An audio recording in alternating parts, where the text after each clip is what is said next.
Eguerdi on guztioi eta ongi etorriak Ziortza Bolibarrera Simon Bolibar Museoaren izenean. Gaur, hasieri mongotzeu, Udako Unibertsitate Bolibartarrari eta posible izen da hau aurrera erutie, bertok horrentxe dela denboran itxi, hemen da bertako beran presidenti Bolibartiar ikaskuntza elkarteak antolatu dauen Udako Unibertsitatea. Laguntzaileak izendiz, Bizkaiko Foru Aldundia eta Ziortza Bolibarko udala. Nire aurkezpen labur honetan Bolibar hartuko dut gogoan, Bolibar askatzailea. Bolibarrek berak esaten eban bizitza zala ikasketa edo ikasbide, etengabeko ikasbide bat, un continuo aprendizaje esaten da Bolibarrek. Badakigu Bolibar faceta askotan izen zala ospetsu eta bikaina, baina batez be, bizitzako euskarri nagusia, berak esaten eban hezkuntza zala. Bolibar alegitu zen alba guztixe ikesten.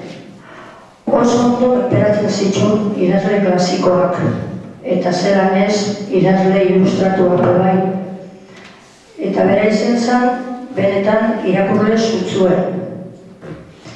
19. mendearen hasieran Bolibar Europara etorri zanien, Londresen ezaguturan sistema pedagogiko bat, Josep Lancasterrek asmatutako sistema pedagogikoa.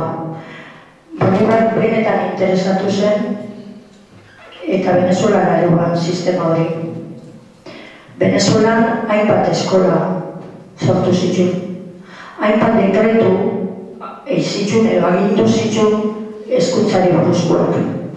Baita aholkuek emote zituen irakaskuntzari buruzkoak, eta batez be aurren hezkuntzari buruzkoak. Ni pentsetan dut, Bolibar izen leixela gaur egun entzoten deun Erasmus programa horren aitzindari edo aurrekari bat.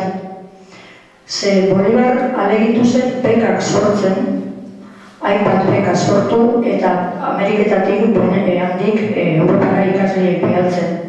Bintzet horrela esatozku Venezuelako historialari ospetsu batek Jose Luis Salcedo Bastardok alegintzen zala Europara bialtzen jenti ikasketak eitxan bekak sortu ondoren.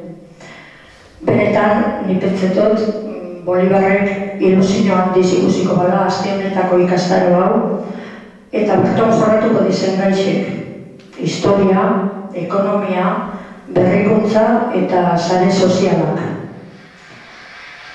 Besterik barik, eskerrik asko, amesa gozen danoi, eta aste hon bat izan daizuela, eta aste hon bat izan daigula. Eskerrik asko.